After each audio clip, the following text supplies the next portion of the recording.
Okay, good morning, everybody, on this very crisp May morning. Definitely feeling that winter is fast approaching. Welcome if you do tune in live to this one or on the replay. Either way, welcome. So, yes, this is episode 3 of the Reclaim Your Divinity Series with Amanda Cannon.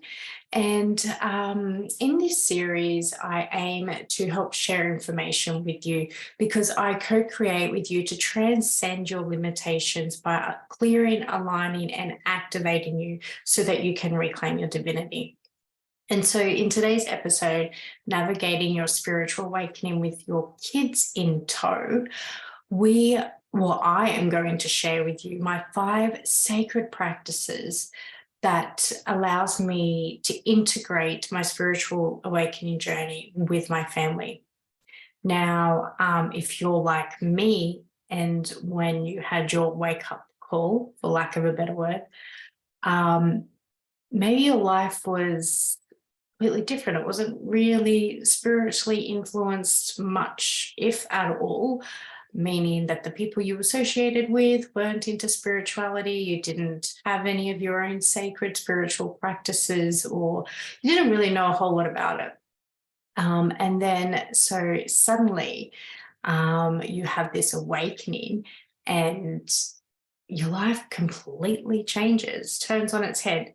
So, to me, an awakening is just coming to terms with the fact that life as we knew it, like basically everything that we knew almost, is no longer true to us. Like the way the world works, our value systems change, the way we consume media, products, foods, all of those things, the parenting journey, the way we raise kids, being aware of how parenting traumas have impacted us. So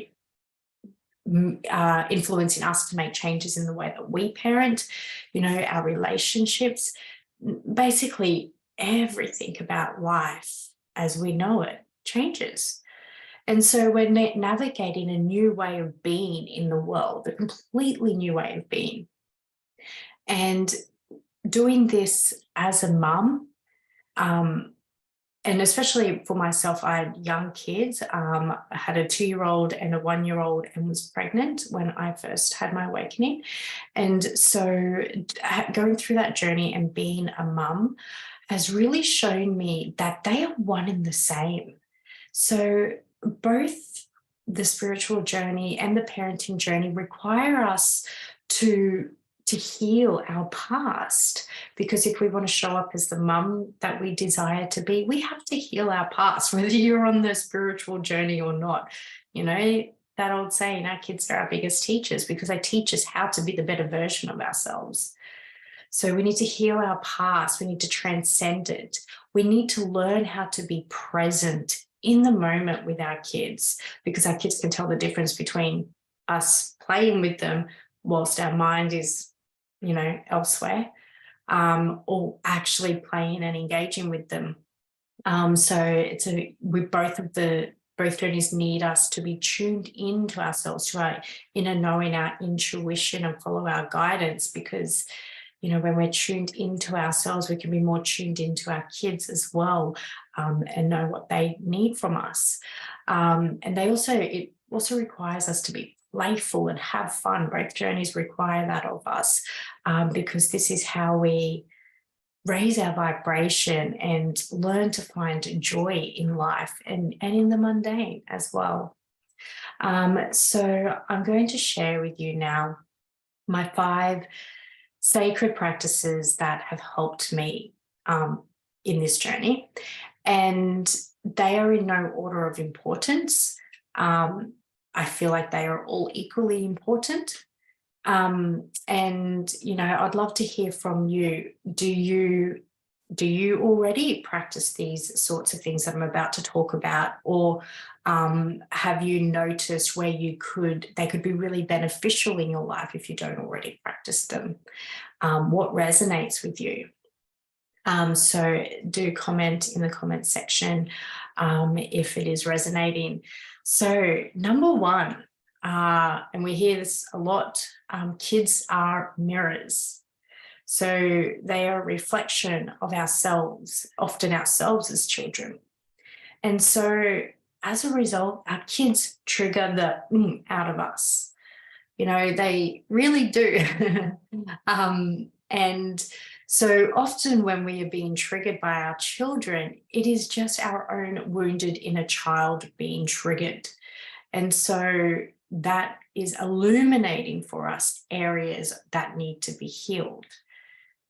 Often when there is a certain behavior that our child is displaying, and when you displayed that behavior as a child, you may have been punished for it. It wouldn't have been a favorable behavior for your family. And so you felt less than, you know, not intentionally. No parents ever intend to make us feel less than, but we felt that that part of ourselves wasn't accepted when we did that behavior. And so our children doing it, it triggers us, you know. So when we are triggered by our children, there's information there. And what information are you taking from that? So, you know, it also shows us where we are holding on to pent up emotions. Now, for me, it was anger and rage. And I was just so easily angered and enraged as a parent. Like, I can't even begin to describe it. And, you know, that's because, you know, when we've held on to all of these unprocessed emotions for our entire life, but we've managed to deal with it because, well, for me, it was, I just used substances all the time, drinking, etc., all the time up until I had kids. And so it was just putting the band-aids on it. I didn't deal with anything. And then suddenly you have kids and your life completely changes and you're triggered left, right, and center. And you're just noticing all of these unprocessed emotions coming out, like, what the hell is this? So that is like a huge, huge alarm bell showing you what needs to be healed, because the spiritual journey requires you to heal. If you're not healing on the spiritual journey, well, you're spiritually bypassing and you're not actually going to ascend and raise your vibration. Just seeing what else I have here. So, you know, and another way that they are the mirror is, you know, when you see your kids doing something that frustrates you or annoys you or angers you, you could reflect on that as well and say, okay, well, what personality trait or what area in my life am I doing this and I don't even realize it? For example, a simple one that I get caught up on all the time is, you know, when my kids come up to me to talk to me. They need to talk to me now and they need me to pay attention to them now. And I'm in the middle of something or I'm talking to somebody else or whatever. And, you know, I do it to them. They might be playing their game or watching their show or whatever it is. And I walk up to them and I'm like, hey, listen to me. What do you know, I'm interrupting them. Fair enough. That's not as important as getting something out of the oven or changing a poopy nappy or you know, whatever it is we might be doing that they're interrupting, but to them, it's important. So, you know, it's a reflection of, okay, so what things, where in my life is that a reflection of what I'm doing? A big one that has come up for me recently, and I did a live with more detail about this a couple of days ago, I think it was, in the group. So go and check it out if it resonates, is a karmic relationship. So sometimes, you know, our family, our blood family that we have is our soul family. It's our soul tribe, they're karmic relationships. And so with me and my eldest, we certainly had a karmic relationship, and I felt this for a long time. And so going into the past life relationship with my eldest is something that I needed to do to heal both myself, and I was able to heal him as well. So this, and I'm going to go into this further, is like this spiritual journey is, you're not separate. It's not like you over here going on your spiritual journey. It's your family unit going on this spiritual journey. healing together, working through it all together. And so maybe, if your kids just really freaking irritate you for some reason, like if there's one particular child who you just seem to have this, like with Jericho, it was a lot of resistance, a lot of back and forth, a lot of like, he frustrated the hell out of me, and a lot of, resistance is the best word for it. Tension, and for no apparent reason. That's an indication that maybe there's a karmic tie there that needs to be healed. And another way that we can use our kids as mirrors is for the positive, because just like when we see the traits in them that show us where we need to heal, we can see the traits in them that show us, bring out our fun, bring out our joy, bring out our adventure and silliness, and let's be silly and have fun together. Kids are full of life and excitement and wonder.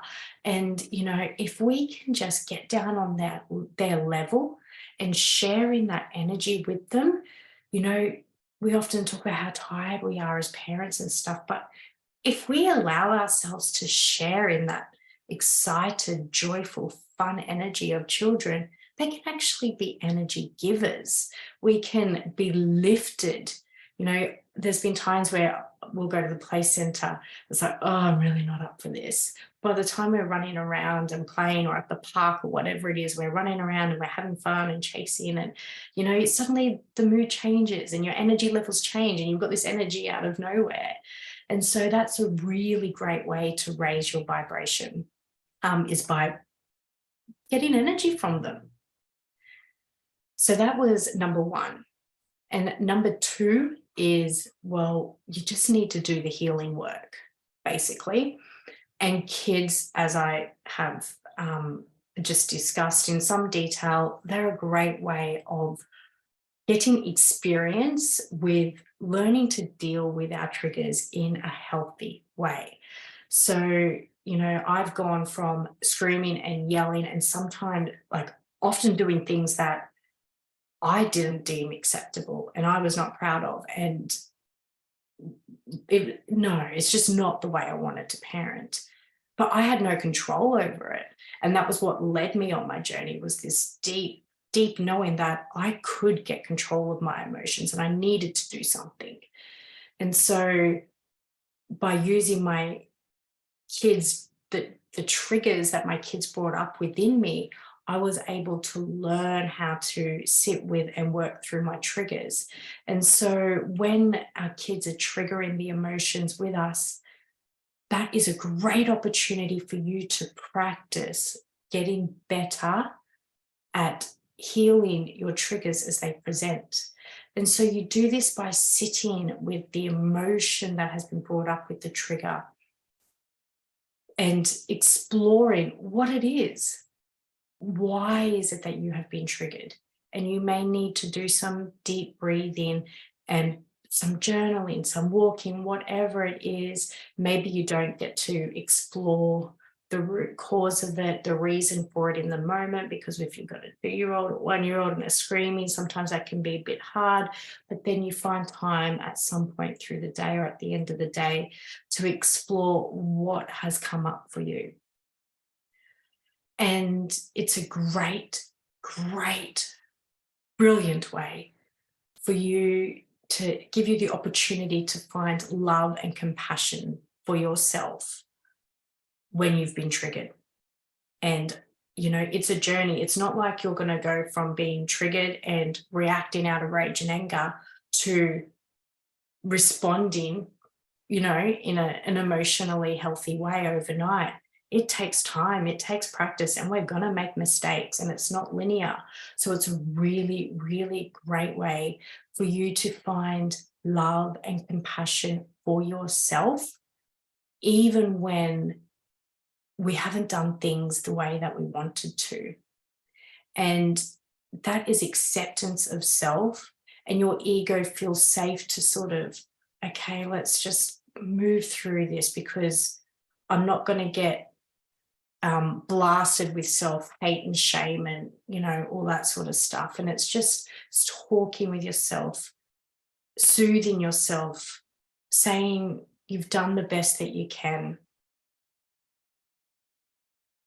And it's an opportunity to train your ego into knowing that it is safe in the middle of a trigger. Because when we are triggered and we go into that fight or flight, that's your ego freaking out, because at some point in time, it's had to come up with a protective mechanism around this experience to keep you safe. And so when we can train our emotional system, our central nervous system, sorry, mind blank there, to, get on top of it, get calm in the middle of a trigger, talk our ego down, that these kids are giving us multiple opportunities to heal ourselves and get our central nervous system under control, to get our emotions under control, to keep ourselves calm and regulated. And not only are we learning to do it for ourselves, but we're modeling how to do it for our children. So our children don't need to learn how to do it when they have kids, And so let's share your healing journey with your children. Now, this is a big one.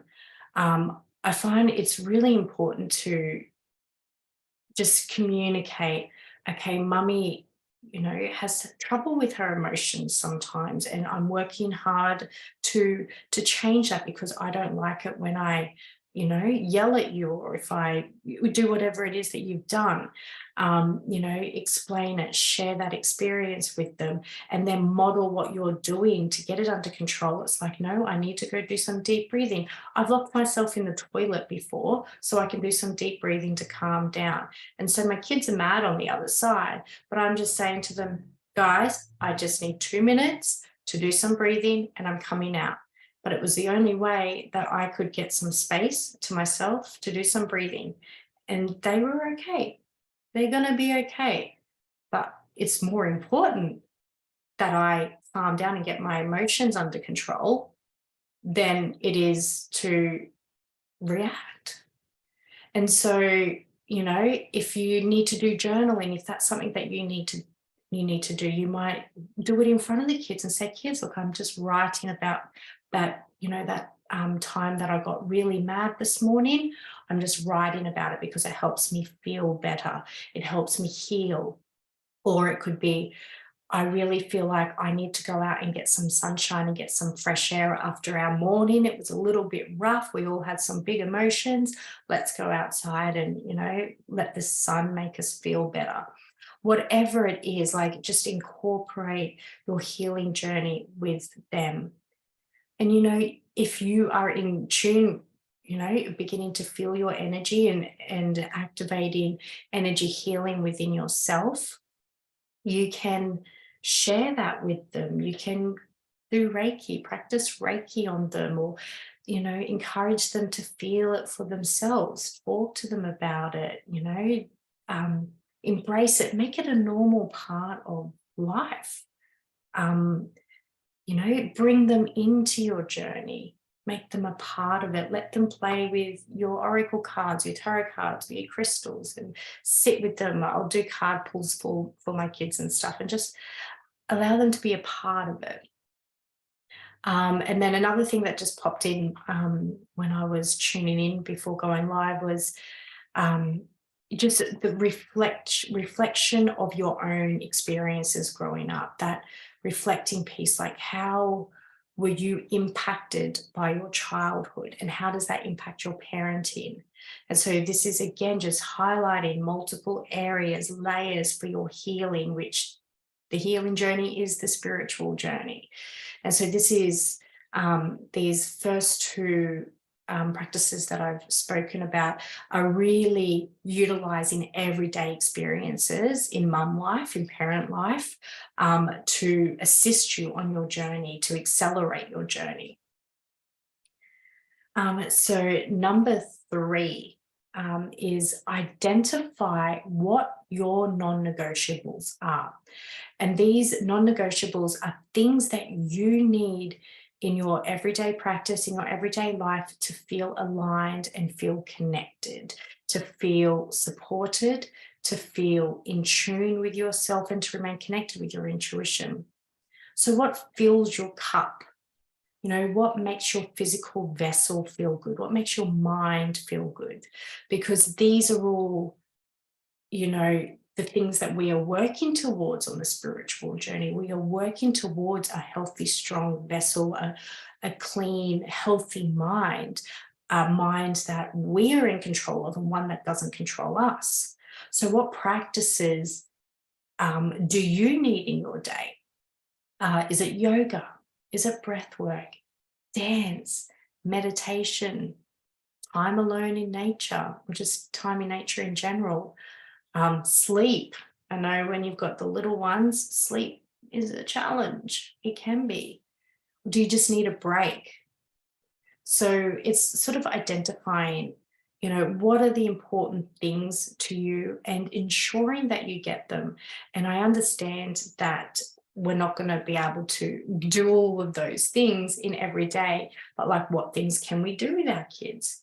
Can we dance with our kids? You know, that's a really good one to make us feel good and aligned. For me, dancing is a brilliant way to move energy and get me into the present moment and feel aligned and connected. You know, can you do yoga with your kids? Or can you do yoga with your kids crawling on you? That's what usually happens for me. Yeah, so it's just what commitments can you make to yourself? So maybe it's, well, I'm going to get up early 3 times a week and get in a 15-minute yoga practice before my kids before the kids wake up. Or, you know, or it's just implementing like a morning routine or an evening routine. Maybe you meditate in the morning or the evening, just making that space for you, for your non-negotiables. Because another really important aspect of this making space for you and your non-negotiables and committing to yourself and committing to what you need and embodying that is that we are also showing our kids that it is important to take time for yourself and that you are worthy of taking time out for yourself. And then if you do fall off the wagon and you do, you know, suddenly find yourself taking no time for yourself, doing nothing for you, you know, where are you putting other people's needs before your own? Where are you just saying, okay, well, I will do yoga or do journaling or whatever after I've done this, and next thing you know, you've done a whole lot of things and you didn't get time for you. And so what is that showing you that we need to heal? Where did you find or learn that it was important to make sure everybody else's needs were met before yours? Another healing opportunity. And so just really explaining and communicating with your kids and your family, your partner, whoever is around, that these are my non-negotiables. It's like, mummy really needs time for this so that I can show up for you, so that I can be the best version of myself. And so it's really in your best interest to let me have some time so that I can be there for you in a calm manner, in a responsive manner. So that was number 3. And number 4 is practice tuning into your intuition. So in the family unit, it's a really great opportunity to practice tuning into your intuition because, you know, often we can be in this place of overwhelm of we've got so much going on and juggling everything. We're juggling everything. And we forget to feel into our bodies, into our hearts, and identify what it is that we need. So from the list of non-negotiables that you come up with to support you in your journey, it's, you know, tuning into your body for the morning. You know, what do I need this morning? What do I need today? Checking in. What do I need? What can I do for myself to feel supported? What does my body need today? Asking our body, what does it need? What sort of clothes does my body want to wear? What sort of foods does my body need? Do I need a light day with not much food? Or am I a little bit hungry, needing a little bit more sustenance today? Intuitively eating, following, your intuition for fresh air, to be amongst the trees. What kind of movements do I need in my day? So just tuning into yourself and remembering and learning and getting familiar with what those feelings of intuition feel like in your heart space and in your gut. So asking yourselves these sorts of questions and tuning into your sacral, into your heart, and feeling into what feels aligned for you, what feels true for you. Our intuition is often blocked or numbed from a very young age or throughout life. And so, just like any muscle, we need to practice using it, practice getting familiar with it, practice feeling into it. And once we start to identify and feel into our own intuition, we can feel into our kids' use our intuition to feel into our kids as well. So, what is it that they need? Often in the midst of big emotions, kids can tell us to go away and they don't want anything to do with us and they hate us and all those sorts of things. But that's not what they really want. That's not what they really need. What they really need is something from you, or something. There is something that they need. And so, if you can learn to separate your own emotions, your own experience from their big feelings, remain separate and tune in to yourself and your intuition and tune into their energy, feel into what it is that they need from you in that moment. And this is such a beautiful practice to get great at, because that strengthens a beautiful, loving relationship between you and your children. I mean, how many of us felt unheard or unseen or unsupported growing up, that potentially our parents just didn't quite understand us or didn't get us because they weren't in tune with us. They weren't intuitively connected to our needs because they often weren't in tune with their own needs, their own self. And so when we're always putting ourselves last and putting our needs last, we disconnect from our intuition, and then we disconnect from intuitively being connected to our kids. So again, putting yourself first, putting your needs first, connecting with you connecting with your children. And often, as the matriarch of the house, you're going to know what is best for the family as a whole, the family unit as a whole, for the house. What does the house need? What sort of sprucing up or changes in feng shui or energy, or what is it that the house needs to bring more vibrant energy to the family? What is it that the family needs? Does it need a day out at the beach? Does it need, just feeling into, using your intuition to feel into what feels good, and just following that, going through with it. So that was number 4. And the last one is number 5, tribe. Find your tribe. And your tribe includes your partner, your friends, your community, your family. So if you do have a partner, I feel it is so important for you to keep in communication with them about what you need.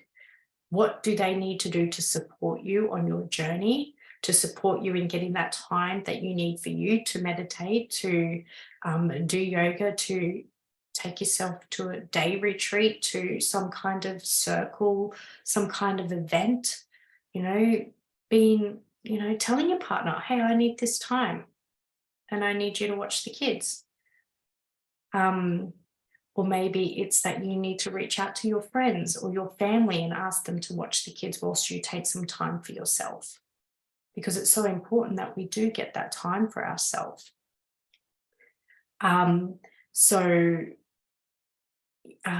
The like-minded people in your community. So finding that tribe in your community, and it may be through, reaching out on a Facebook group, or it might be finding, a group of mums, like-minded mums who meet up.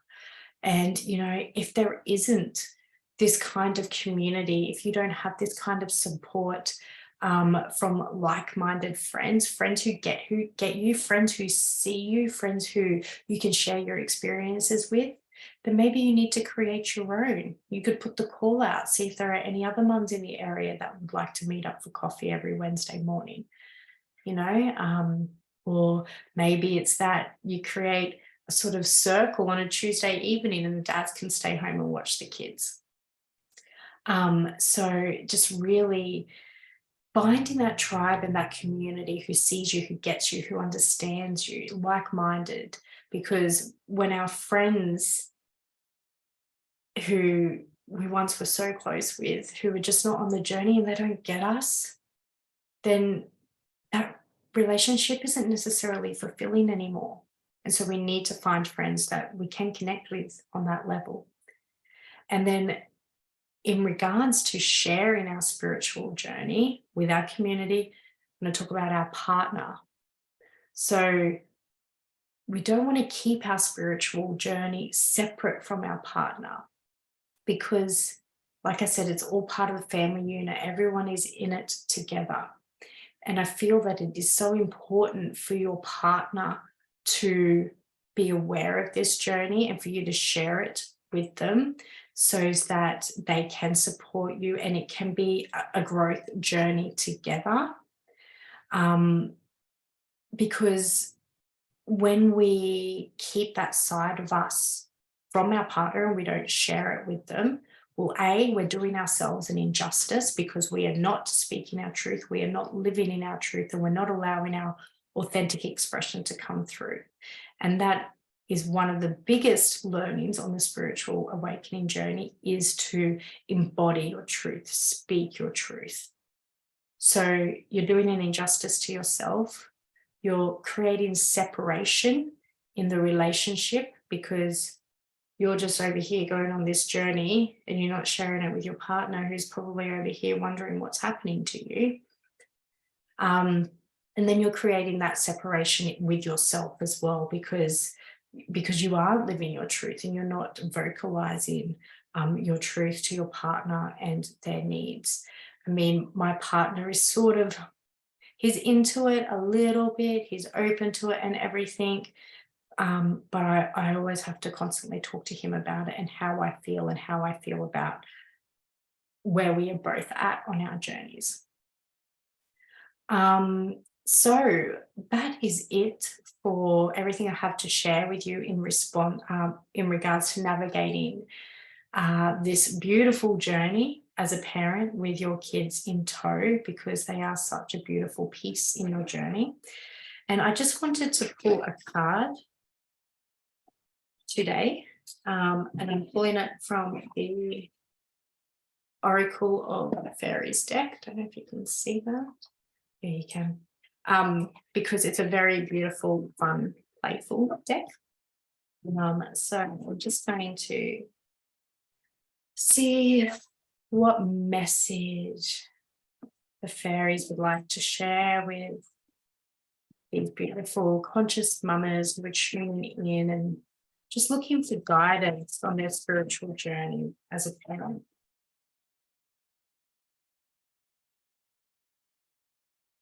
Alrighty. And just whilst I'm doing this, just like to remind you, in case you weren't aware already, I'm going to be at the White Light Expo tomorrow in Mount Tambourine from 10 till 3. And I am actually going to be doing a talk at 12:30 about reclaiming your divinity, if you would like to come and check that out. And also, if I do offer past life healings, energy healings and balances, and also one-on-one spiritual mentorship and coaching. And so that's just to really help you transcend your past so that you can step into your divine authenticity, your divine sovereign authority, and reclaim your divinity, reclaim the truth of who you are. So if that's something that you're interested in, you can always shoot me a DM or just comment on this live video. What do I say? Comment kids again on the live video, kids, and I will reach out to you. All right, I'll see what card wants to come out for today. So, card is taking a little while to come out, so I think that may be a message to slow down. Slow down. I think every mum can hear that once in a while. Okay, so the card that we received was divination. So beautiful, divine feminine there, sitting with her sacred circle, her sacred practices, taking time for her to sit in ceremony by the fire, connecting with herself.